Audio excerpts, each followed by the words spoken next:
बात जब मज़हब की हो तो लोग उस मज़हब में चमत्कार ढूंढते हैं और आज का दौर साइंस का दौर है, इसीलिए मज़हब को साइंस से जोड़कर देखा जाने लगा है। इसी के तहत आज हम बात करेंगे साइंस और इस्लाम की। दोस्तों, सबसे पहले ये बता दूं कि कुरान कोई साइंस की किताब नहीं है, बल्कि कुरान एक निशानियों की किताब है, हिदायत की किताब है। गौर व फिक्र करने वालों के लिए कुरान में बहुत सी निशानियां मौजूद हैं और कुरान के अंदर 1000 से ज़ायद आयात साइंस के ताल्लुक़ से हैं। बहुत सी बातें कुरान में ऐसी हैं जो आज से 1400 साल पहले जब कुरान नाजिल हुआ था तभी बता दी गई थीं, जिससे चांद, सूरज, ज़मीन, आसमान के बारे में पता लग सके। लेकिन आज जब साइंस ने इतनी तरक्की कर ली है तो आज हमें इन चीज़ों का इल्म हो गया है और इल्म होना अभी बाकी है। साइंस की कुछ ऐसी खोजों के बारे में हम आपको प्रूफ के साथ बताएंगे जो कुरान में पहले से ही मौजूद हैं। नंबर 1, पहले हम बात करते हैं आयरन यानी लोहे के बारे में। साइंस के मुताबिक इस बात का पता लग चुका है कि लोहा कहाँ से आया। दरअसल लोहा इस ज़मीन में पैदा होने वाला धातु नहीं है। साइंस कहती है कि लाखों साल पहले मेटेरोइड के टकराने से, जो कि लोहे से भरे हुए थे, फिर ये मेटेओराइट टूटकर पृथ्वी पर आ गिरे जो ज़मीन के अंदर धंस गए। इसे ही लोहा कहा जाता है। पता ये चला है कि लोहा यहाँ का नहीं है, बल्कि ये पृथ्वी के बाहर से आया है। कुरान इस बारे में क्या कहता है, आइए जानते हैं। सूरह हदीद आयत नंबर 25 में अल्लाह ताला इरशाद फरमाता है, और हमने लोहा उतारा, इसमें सख्त लड़ाई का सामान है और लोगों के लिए फ़ायदे हैं। दोस्तों, यहाँ बात की गई है लोहे के उतारने की, ना कि पैदा करने की।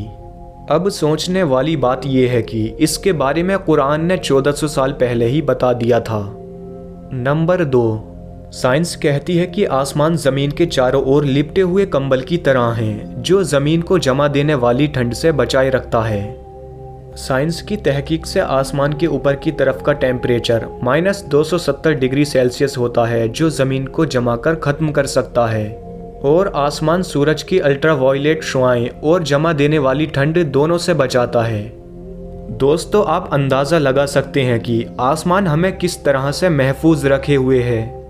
कुरान मजीद में सूरह अल अंबिया की आयत नंबर 32 में अल्लाह ताला इरशाद फरमाता है, और हमने आसमान को एक महफूज छत बनाया और वो लोग इसकी निशानियों से मुंह फेरे हुए हैं। साइंस के according scientist geophysics Frank press की किताब द अर्थ में लिखते हैं, पहाड़ एक खूंटे की तरह होते हैं और उससे कहीं ज़्यादा ज़मीन के अंदर होते हैं। इसकी एक मिसाल दुनिया की सबसे ऊंची चोटी माउंट एवरेस्ट की ऊंचाई 9 किलोमीटर और पहाड़ की नीचे की गहराई 125 किलोमीटर है।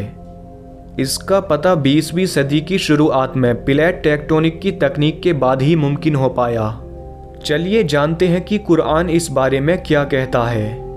अल्लाह ताला सूरह नबा आयत नंबर 6 और 7 में इरशाद फरमाता है, क्या हमने ज़मीन को बिछौना ना बनाया और पहाड़ को मेखें। दोस्तों, यहाँ मालूम होता है कि पहाड़ जितना ऊपर की तरफ होते हैं उससे कहीं ज़्यादा नीचे की ओर होते हैं। नंबर 4, जैसा कि हम सब जानते हैं कि पानी ज़िंदगी के लिए सबसे अहम है। जदीद साइंस के मुताबिक ज़मीन पर रहने वाले तमाम जानदार की सेल्स पानी से बनी हैं। मसलन किसी भी जानवर या इंसान की सेल्स प्लाज्मा से बनी होती हैं। प्लाज्मा 80% पानी से बनी होती हैं। हकीकत यह है कि जो चीज़ भी ज़िंदा है उन सब की तख्लीक पानी से है। इसके बारे में कुरान क्या कहता है। सूरह अल अंबिया आयत नंबर 30 में अल्लाह ताला इरशाद फरमाता है, और हमने हर जानदार चीज़ पानी से बनाई, तो क्या वो ईमान नहीं लाएंगे। साइंस ने इसकी खोज माइक्रोस्कोप के बाद ही की है, जबकि कुरान ने ये बात 1400 साल पहले ही बता दी है।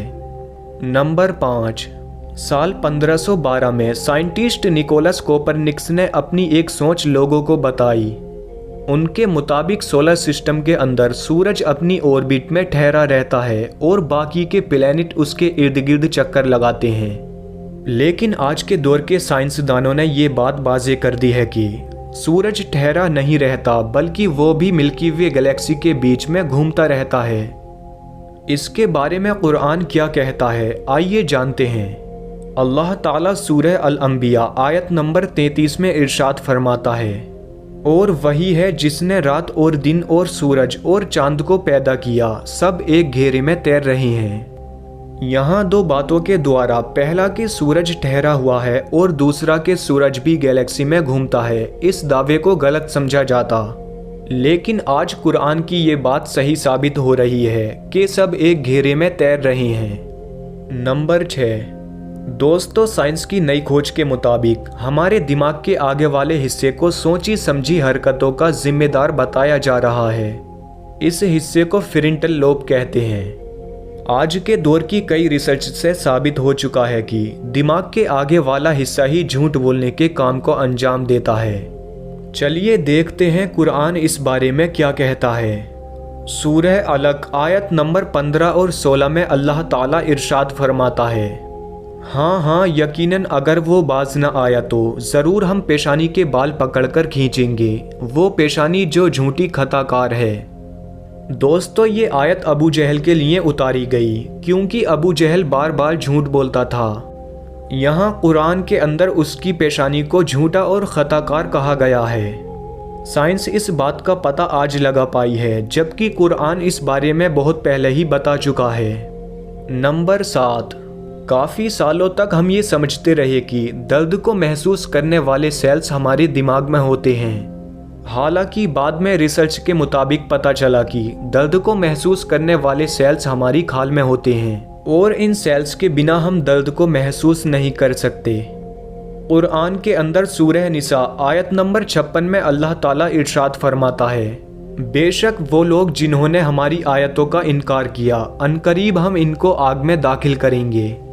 जब कभी इनकी खालें खूब जल जाएंगी तो हम इनकी खालों को दूसरी खालों से बदल देंगे कि अजाब का मज़ा चख लें। बेशक अल्लाह ज़बरदस्त है, हिकमत वाला है।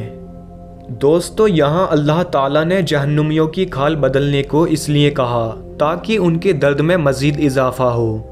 कुरान की इस आयत से पता चलता है कि दर्द को महसूस करने वाले सेल्स हमारी खाल में होते हैं, ना कि दिमाग में। नंबर 8, हमारी दुनिया कैसे वजूद में आई? आज से तकरीबन 80-90 साल पहले ये एक बड़ा सवाल था। 1931 में एक साइंटिस्ट जॉर्ज लिमित्रे ने कहा कि ये यूनिवर्स पहले एक सिंगल पॉइंट थी, यानी एक गोला था।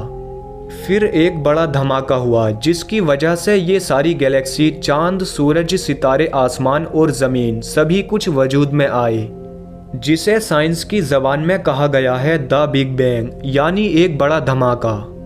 साइंस की ये खोज तकरीबन 50 साल पहले की है। अब जानते हैं कि कुरान इस बारे में क्या कहता है।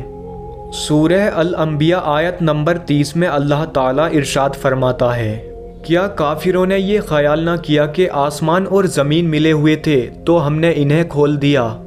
दोस्तों, हैरान करदा बात यह है कि अल्लाह ताला ने 1400 साल पहले ही कुरान में ये बात फरमा दी है और इस तरह से बेशुमार निशानियां हैं जो कि कुरान पाक के अंदर मौजूद हैं।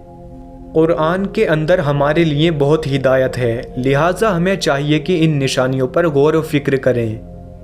अगर आपको हमारी ये वीडियो पसंद आए तो अपने दोस्तों में शेयर करें और इसी तरह की इस्लाम से जुड़ी वीडियो देखने के लिए हमारे इस चैनल को सब्सक्राइब करें।